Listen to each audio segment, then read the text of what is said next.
Well, let's get the latest now on how this anniversary is being observed in Germany itself. We can speak to France 24's Emmanuelle Chaze in Berlin. Emmanuelle, President Frank Walter Steinmeier has been addressing the nation. What messages was he particularly keen to get across?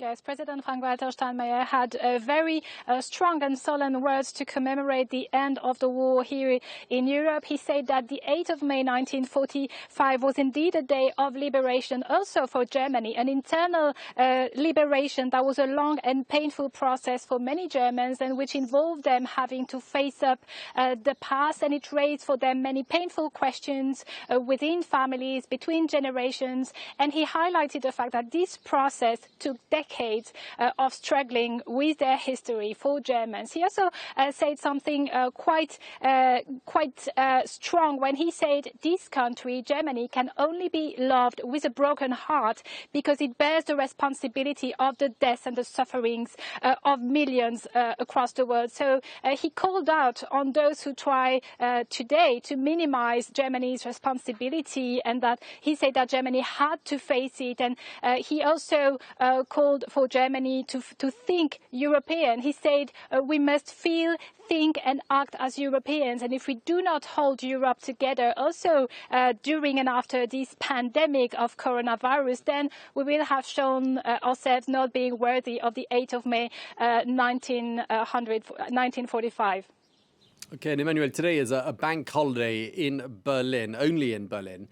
Not across the whole of Germany, however. But this bank holiday is a one-off, and not everyone seems to be happy about it. Tell us more.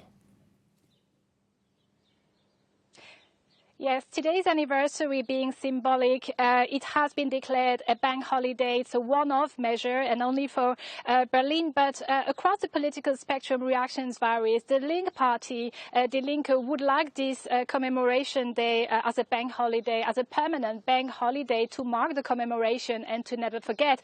On the other end of the political spectrum, the far right of the AfD and especially Alexander Gauland, its leaders, say that it commemorates the absolute defeat of Germany and the end of any control on Germany's own destiny. So Frank Walter Steinmeier also called out on those denial of Germany's responsibility and said that Germans instead today were called to remember privately the victims of the war and to reflect on what happened within their families and across the German population. According to a survey, more than 3/4 of the population is actually considering Victory in Europe Day as a liberation day for Germans themselves.